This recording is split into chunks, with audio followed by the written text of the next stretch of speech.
Bem, no final do século XIX e início do século XX, os cientistas experimentavam um sentimento de satisfação, de completeza com a ciência. Já se tinha a disposição periódica dos elementos, o conceito de molécula já estava muito bem compreendido, as leis de movimento de Newton estavam muito bem estabelecidas, os fundamentos de Arrhenius para as reações químicas também já eram conhecidos, a primeira e a segunda lei da termodinâmica já eram aceitas e a teoria eletromagnética de Maxwell já estava consolidada, de modo que nenhuma nova teoria parecia ser necessária. No entanto, um conjunto de propriedades e experimentos não podia ser interpretado à luz das teorias então vigentes. Dentre eles, a emissão do corpo negro, capacidade calorífica, efeito fotoelétrico, os espectros atômicos e moleculares e a estabilidade do átomo de hidrogênio. A física clássica falhava para descrever estas observações experimentais. Em particular, foram as análises da emissão do corpo negro e do efeito fotoelétrico que tiveram influência determinante no desenvolvimento de uma nova teoria, a mecânica quântica.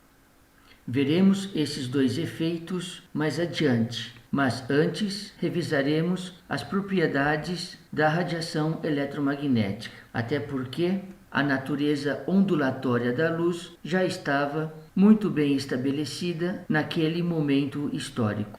A radiação eletromagnética é caracterizada por um comprimento de onda, que é a distância entre as duas cristas da onda, pela sua amplitude, a altura da onda, e também pela frequência, que é o número de vezes por segundo em que o seu deslocamento em um ponto fixo retorna ao seu valor original. O produto da frequência pelo seu comprimento de onda é uma constante, que é a velocidade da luz. Portanto, a frequência ela é dada também pela razão entre a velocidade da luz e o comprimento de onda.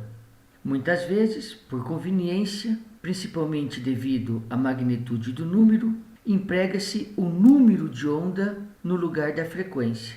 O número de onda é o recíproco do comprimento de onda. Frequência e número de onda são proporcionais.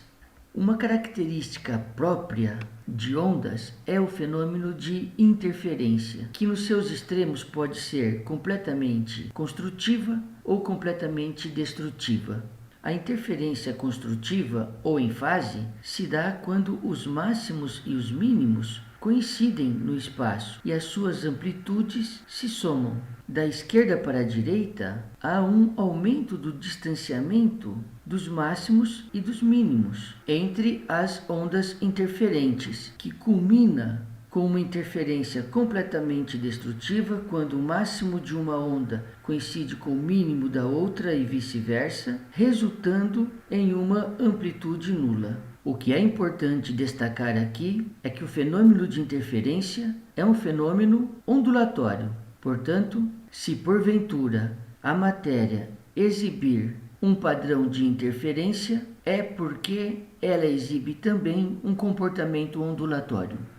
O fenômeno de interferência está presente, por exemplo, quando a luz é difratada por uma fenda dupla, levando a um padrão de difração no qual as regiões claras estão associadas às interferências construtivas em fase e as escuras àquelas fora de fase.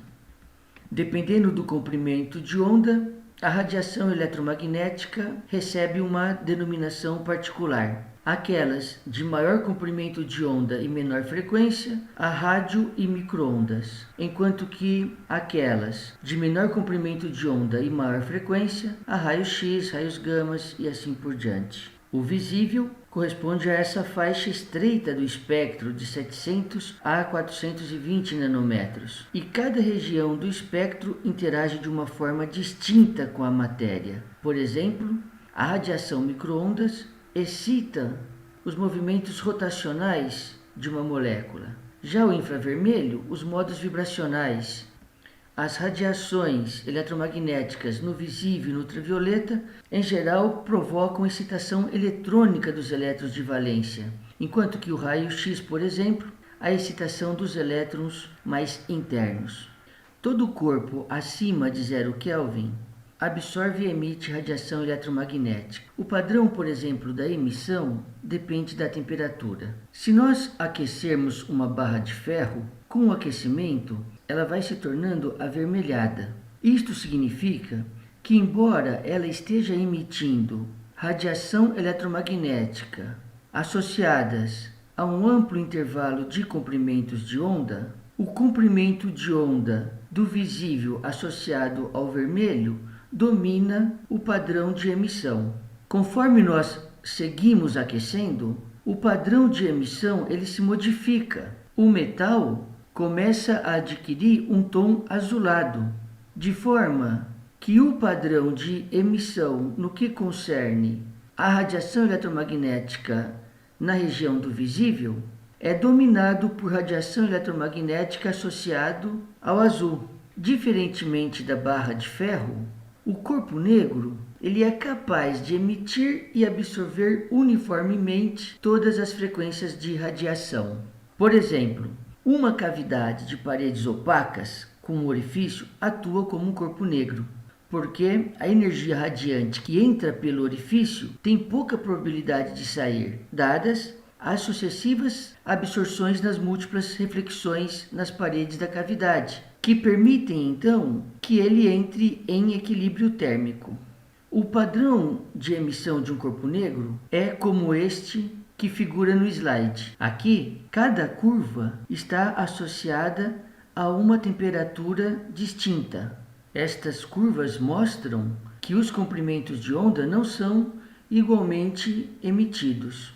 Ainda, o aumento da temperatura faz com que o máximo da emissão seja deslocado para comprimentos de onda menores. A gente observa também que para qualquer temperatura, a intensidade da luz emitida se aproxima de zero à medida que o comprimento de onda se aproxima de zero. Nós reconhecemos que há um padrão que independe da temperatura. A intensidade ela vai até o máximo em um determinado comprimento de onda e a intensidade vai então diminuindo à medida que o comprimento de onda também diminui. O ponto a se destacar aqui é que esse padrão de emissão do corpo negro não podia ser explicado pelas teorias vigentes.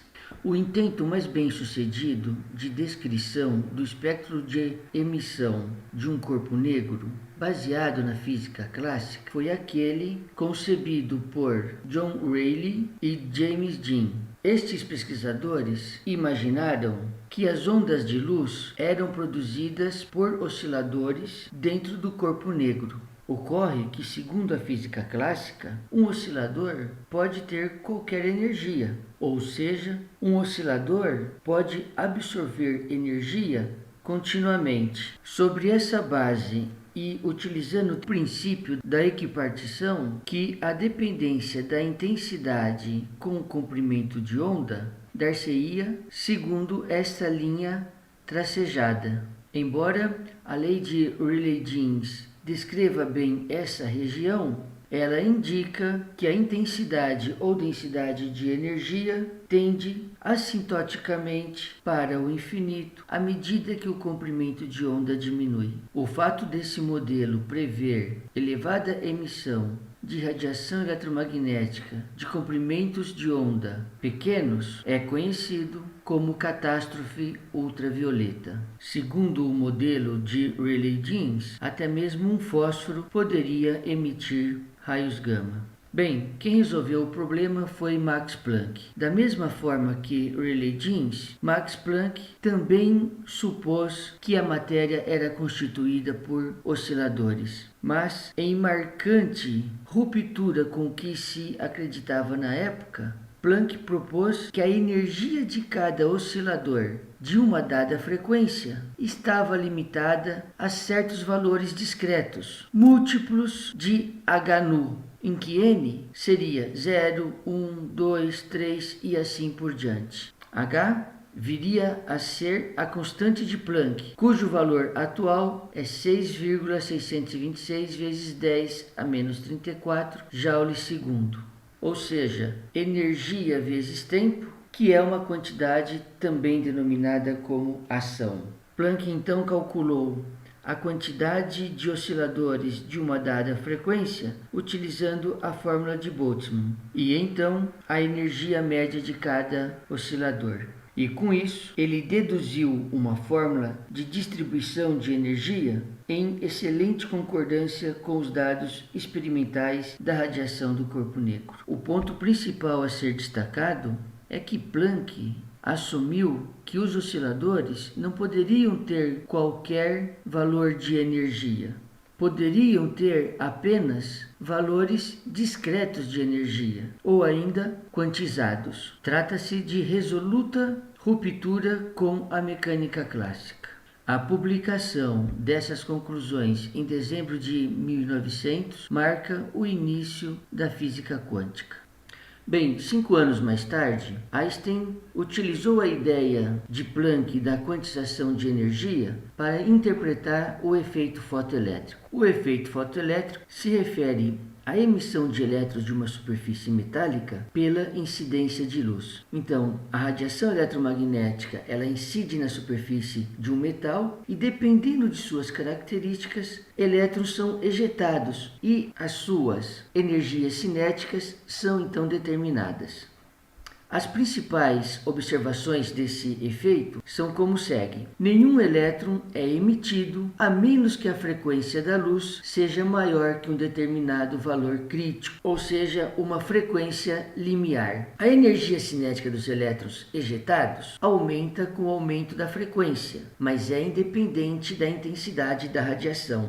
Isso por si só já era um grande problema, pois se esperava que com o aumento da intensidade da radiação haveria um aumento da energia cinética dos elétrons emitidos. E mesmo em intensidades muito baixas de luz incidente, os elétrons são emitidos imediatamente, ou seja, não há nenhum período de indução, desde que a frequência seja maior que a frequência limiar. Essas observações são reproduzidas nessa figura que mostra a dependência da energia cinética dos elétrons ejetados, os fotoelétrons, em função da frequência da radiação incidente para 3 superfícies de rubídio, potássio e sódio. O que se observa é que, até que a frequência da radiação eletromagnética atinja um valor limiar que é característico de cada elemento, não se observa a emissão de qualquer elétron. Após esse valor de frequência ser atingido, a energia cinética do elétron cresce linearmente com o aumento da frequência. Antes que a frequência da radiação eletromagnética atinja um determinado valor, não adianta aumentar a sua intensidade, pois por mais que seja aumentada, o elétron não será ejetada. No entanto, se a frequência da radiação incidente for maior que este valor limiar, o aumento da intensidade da radiação eletromagnética não vai provocar um aumento da energia cinética dos elétrons, e sim do número de elétrons ejetados. O que Einstein constatou é que essas observações só poderiam ser justificadas caso a luz, a radiação eletromagnética, exibisse um comportamento corpuscular, ou seja, um comportamento de partícula. Então, ele propôs que a radiação eletromagnética era constituída por corpúsculos, que futuramente foram denominados de fótons. E cada fóton tem a energia total da radiação eletromagnética, cujo valor é h-nu. Usando o princípio da conservação da energia, ele concluiu que um fóton de energia h-nu interage com o elétron. Uma parte dessa energia é utilizada para sobrepujar a interação do elétron com a superfície, refletida na função trabalho, e a diferença entre a energia incidente e a necessária para remover o elétron da superfície é a energia cinética do elétron ejetado. Assim, a energia do elétron ejetado é a energia do fóton da radiação incidente menos a função trabalho. Essas relações são mostradas na figura à direita. Se a magnitude da função trabalho, que é a energia necessária para remover o elétron do metal, for dessa grandeza, se a frequência for menor que o valor limiar, a energia do fóton vai ser insuficiente para que o elétron seja ejetado. Por outro lado, se a frequência ela for maior que o valor limiar, a energia do fóton incidente vai ser suficiente para sobrepujar a função trabalho, e a diferença será convertida em energia cinética do elétron. O principal ponto a se destacar é que, para interpretar o efeito fotoelétrico, é absolutamente necessário atribuir um caráter corpuscular à radiação eletromagnética. A radiação eletromagnética é constituída por fótons.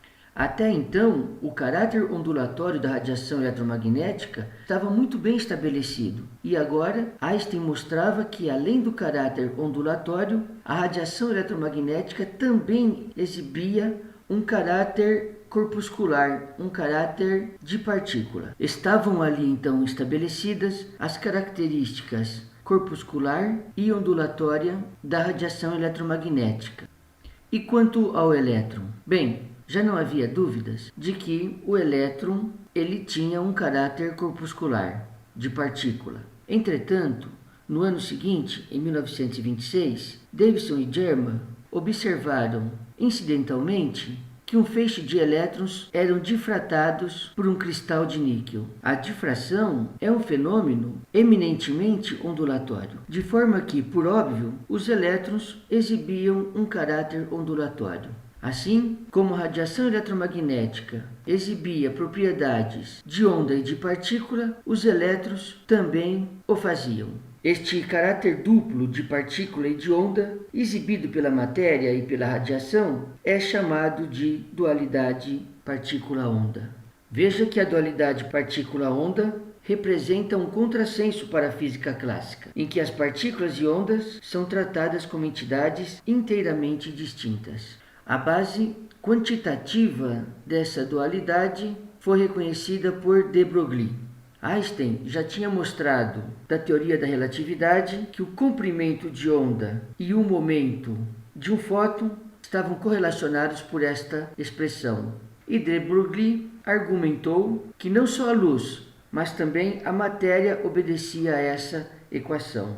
Assim, o comprimento de onda de uma partícula é inversamente proporcional ao seu momento. O que ocorre é que a magnitude do momento de corpos macroscópicos é tamanha que seus correspondentes comprimentos de onda são imperceptivelmente pequenos e suas propriedades ondulatórias não são significantes. A impossibilidade da mecânica clássica de descrever sistemas microscópicos indicava que uma nova mecânica deveria ser desenvolvida.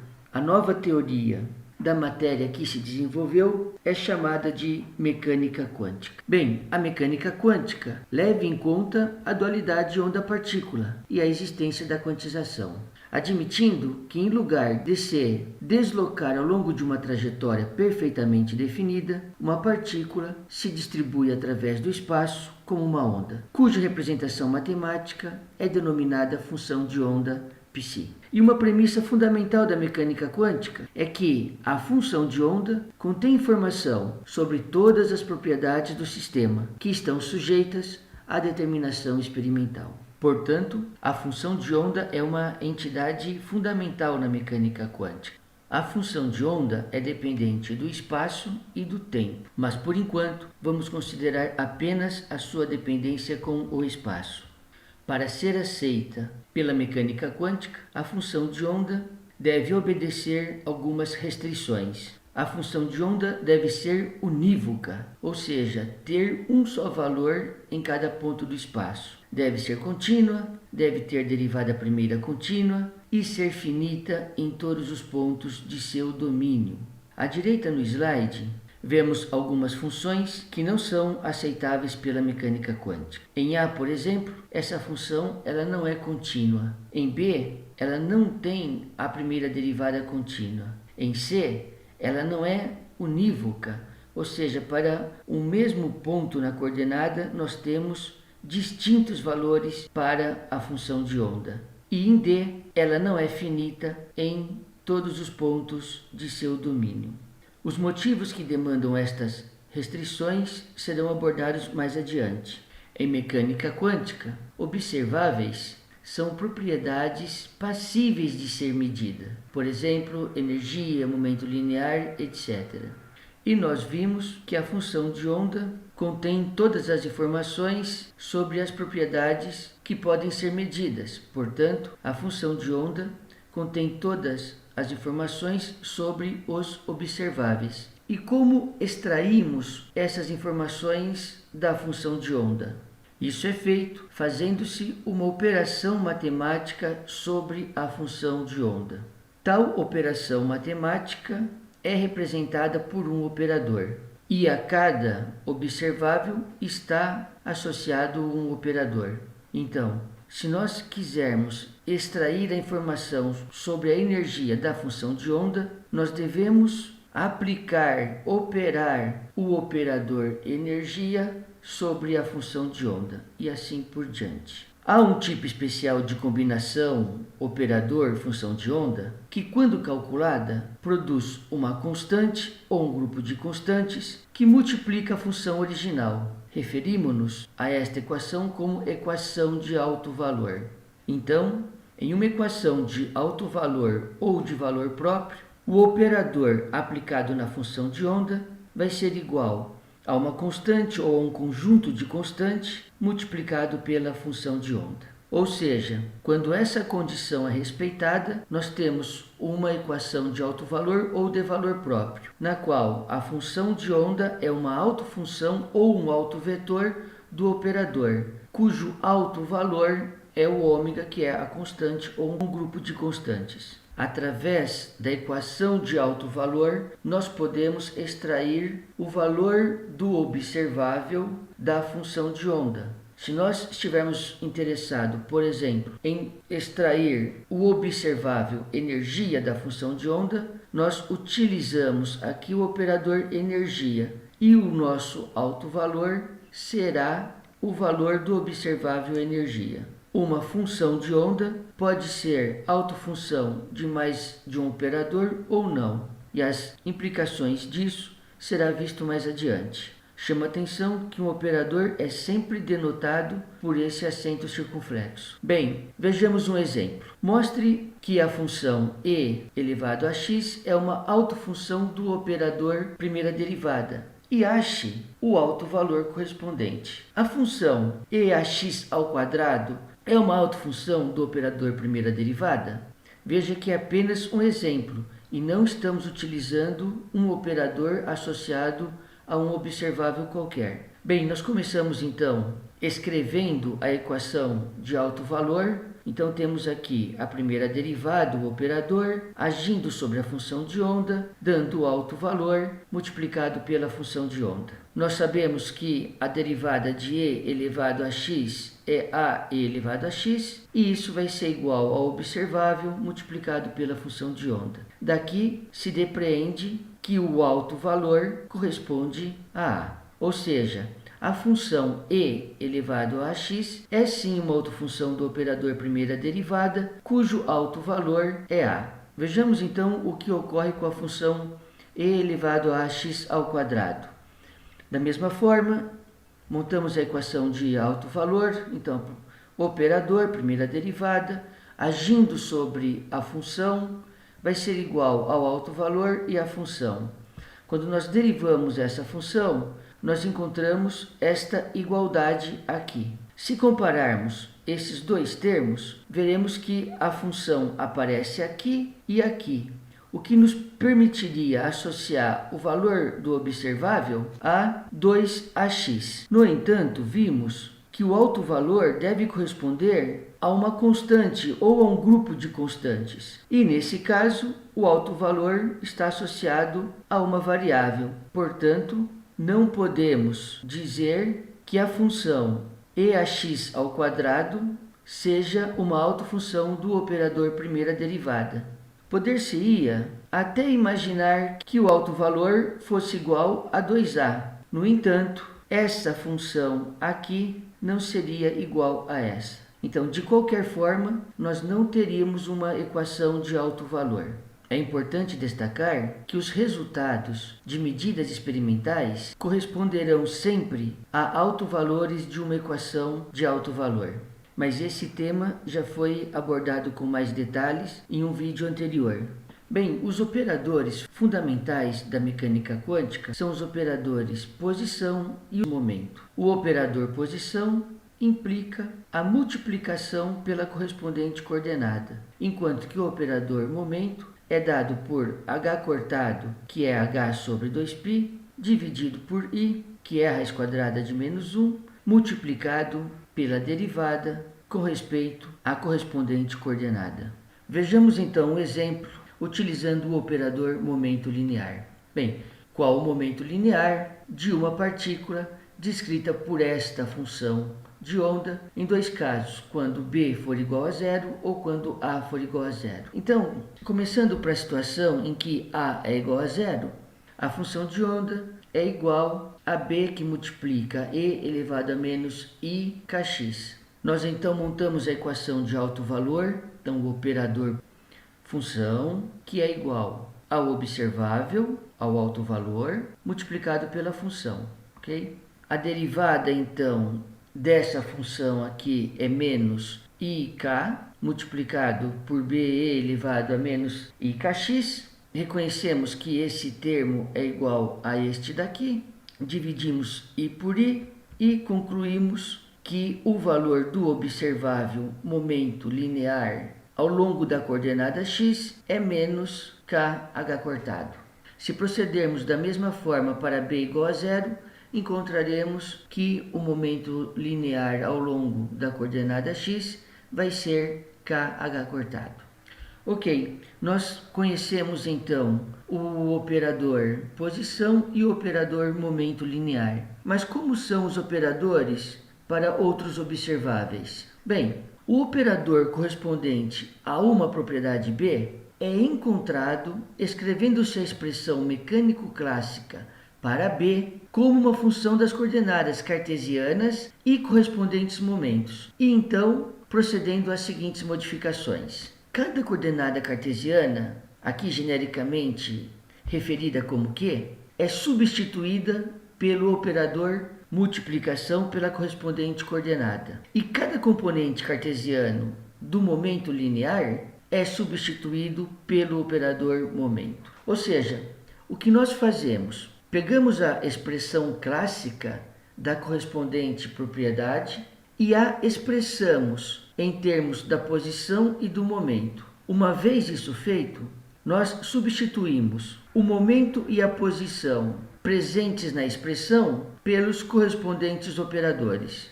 Vamos ver como isso é feito. Suponha que nós estamos interessados em extrair a energia cinética da função de onda. Então teremos que operar sobre a função o operador energia cinética. E como construímos esse operador? Nós pegamos a expressão clássica e a expressamos em termos do momento e da posição.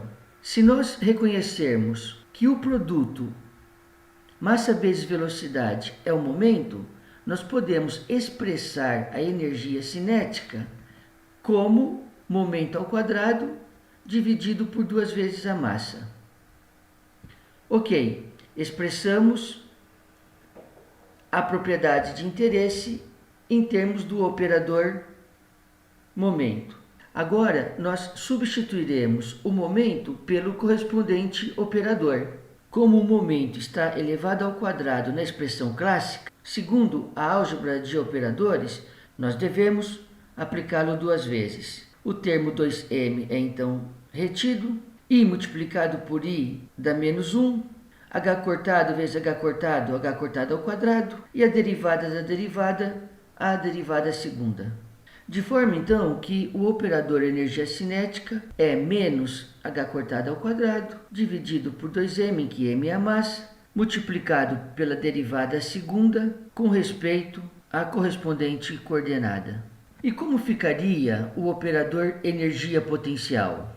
Qualquer que seja a energia potencial de interesse, por exemplo, colômbica ou de um oscilador, etc., ela sempre dependerá da posição. Então, qualquer expressão clássica de energia potencial é dada em função da posição.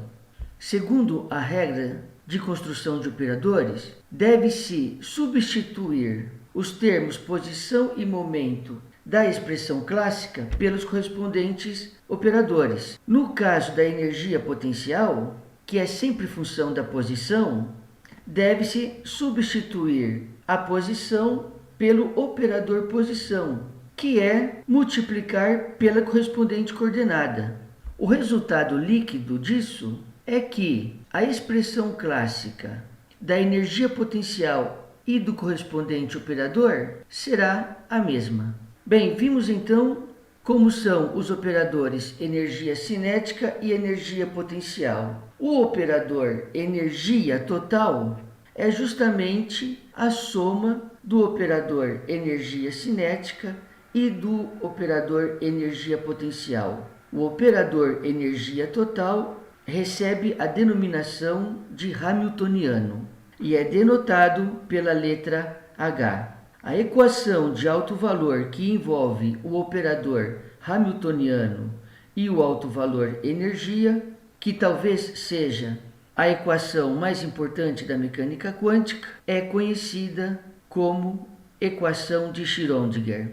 Ou seja, a equação de Schrödinger é a equação de alto valor associado à energia total. Vejamos então uma aplicação da equação de Schrödinger. Considere um elétron confinado em um sistema finito. O estado do elétron é descrito por essa função de onda em que K é uma constante. Considere que a energia potencial é zero e calcule a energia do elétron. Ora, se a energia potencial é zero, a energia total será igual à energia cinética. Então, nós iniciamos com a equação de Schrödinger, operador energia cinética, aplicado na função de onda, dando o correspondente alto valor, multiplicado pela função de onda.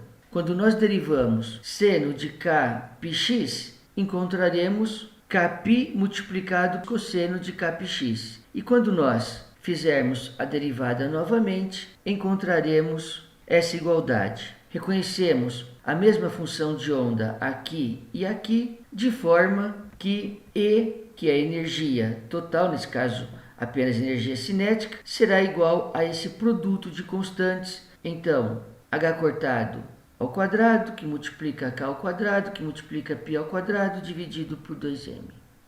Uma interpretação importante para a função de onda foi dado por Max Born. Na verdade, Max Born deu um significado não para a função de onda, mas sim para o seu quadrado.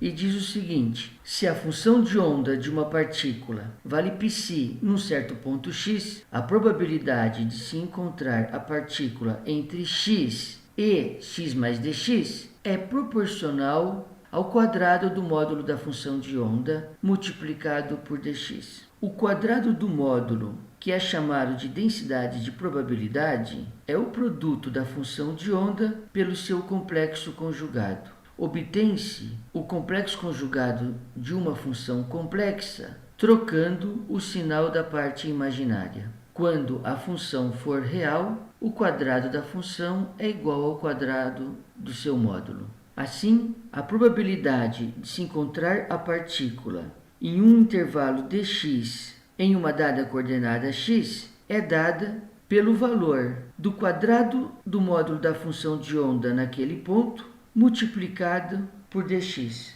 Bem, mas se a probabilidade da partícula estar em algum ponto do espaço, a soma de todas as probabilidades estendida a todo o espaço deve ser igual a 1. Em outras palavras, a função de onda deve ser normalizada. Isto significa que a integral do quadrado do módulo da função de onda em todo o espaço deve ser 1.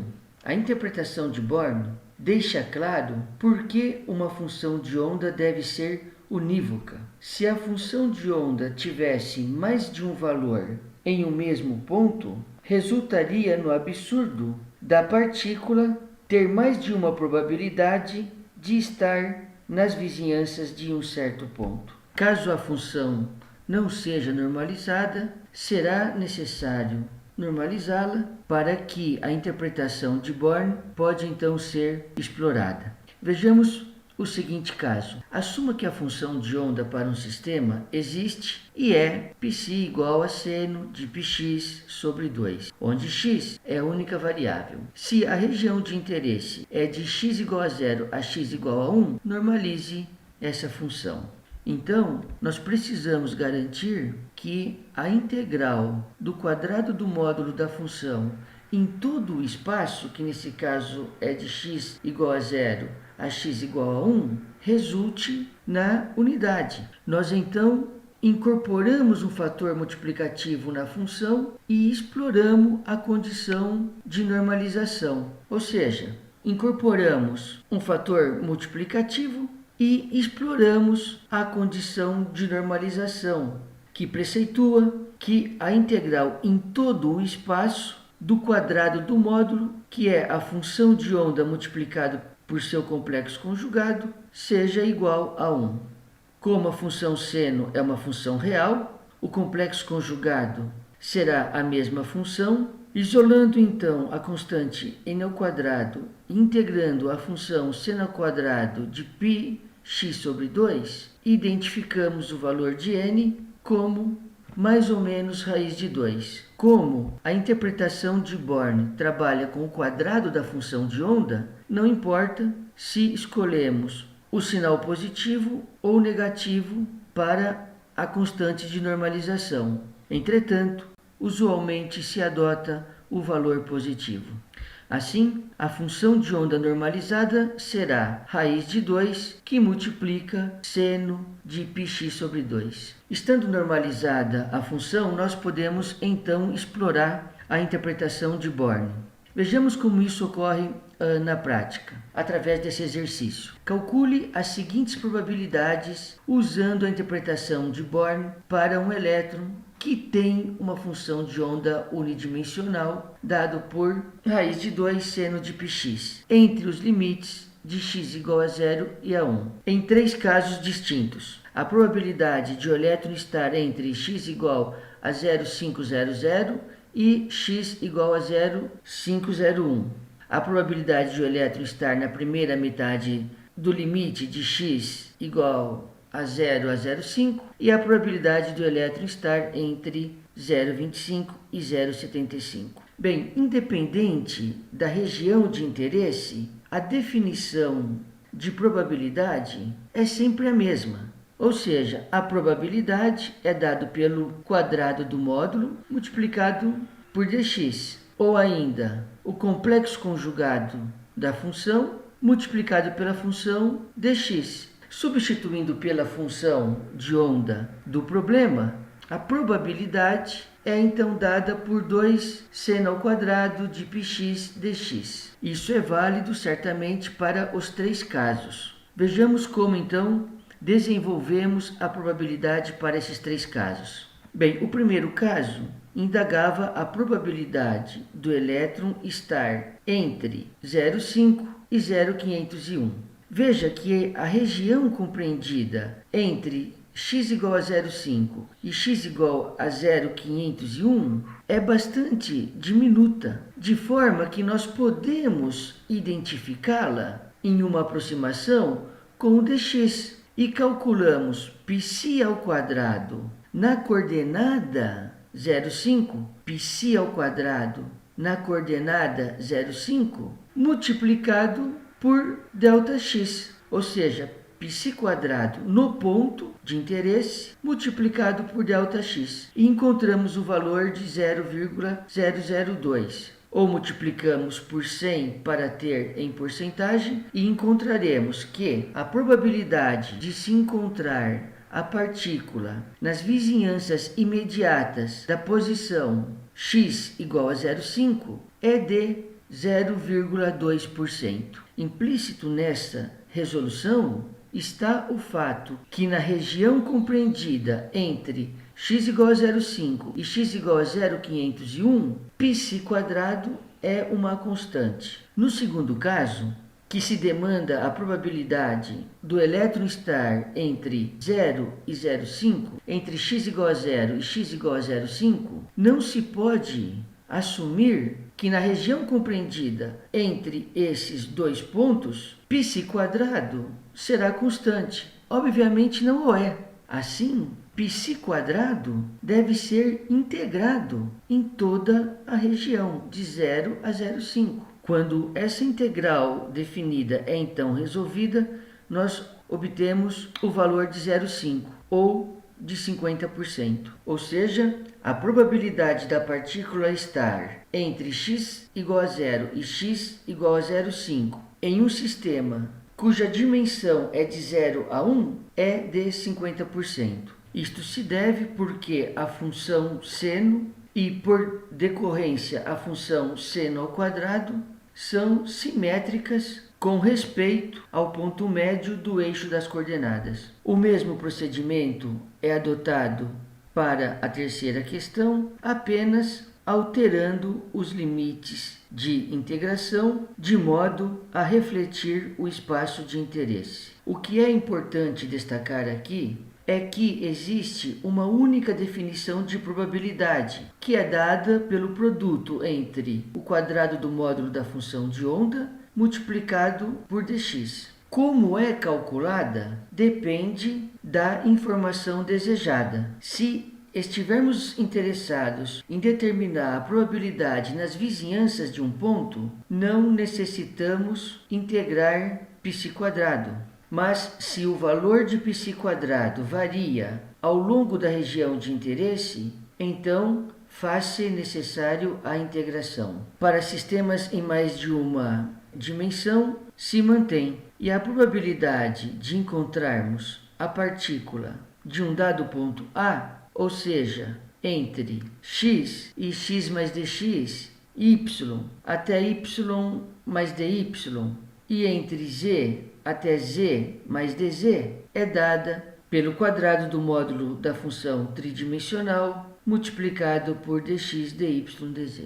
Bem, voltando ao tema dos operadores, é importante destacar que os operadores na mecânica quântica devem necessariamente respeitar duas condições. A primeira é que devem ser lineares, ou seja, que a operação sobre a somatória de duas funções seja igual à somatória do efeito do operador sobre cada função individual.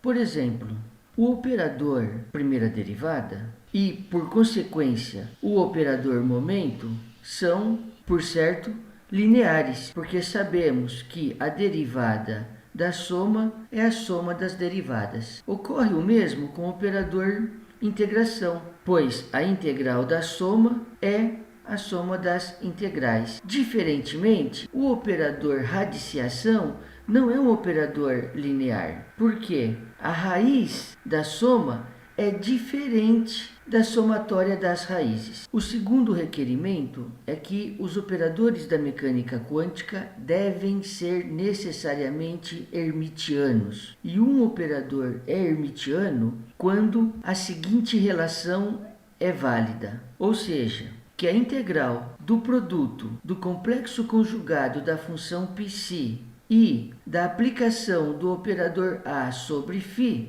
seja igual à integral do produto entre a função φ e o resultado da aplicação do complexo conjugado do operador A sobre o complexo conjugado de π. Dois pontos importantes. A relação se mantém quando π for igual a φ. E mais, dizer que estas duas integrais são iguais não significa dizer que esses dois integrandos também o sejam.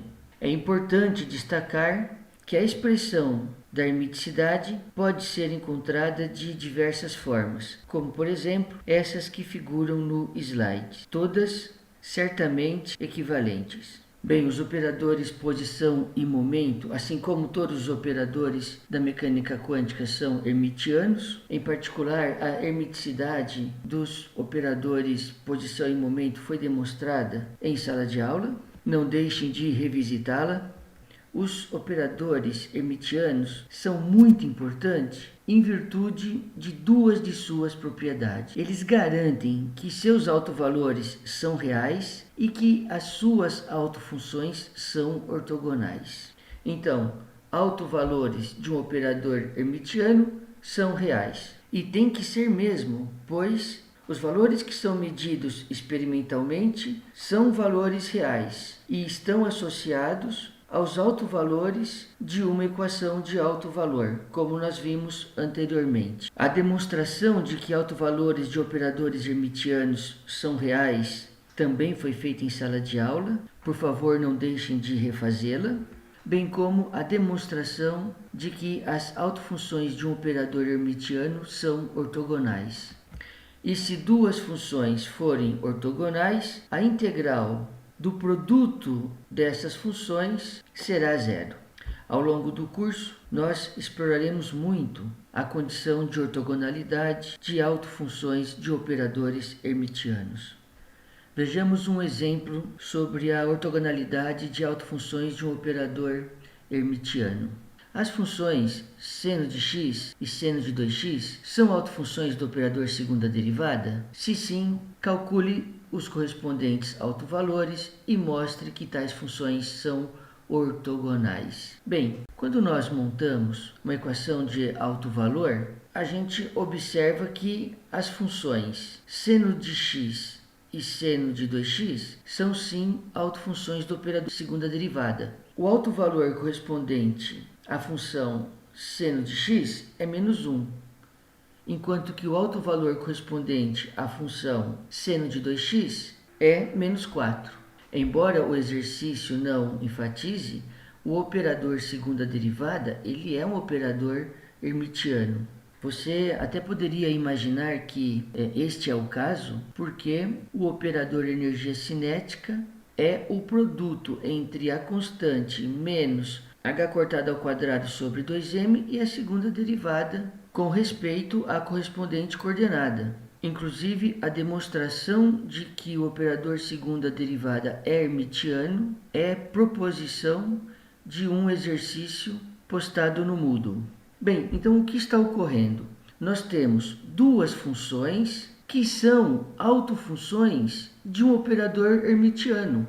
Assim, sem fazer qualquer cálculo, já é possível asseverar que essas duas funções são sim ortogonais, de modo que essa integral aqui, que é condição de ortogonalidade em todo o espaço que da função seno é de 0 a 2π, vai dar zero. Isso pode ser confirmado resolvendo-se essa integral explicitamente ou graficamente. Veja, aqui temos a função seno de x e aqui a função seno de 2x. O produto da função seno de x multiplicado por seno de 2x é esta que figura aqui. Nós sabemos que a integral definida de uma função corresponde à área sob a curva.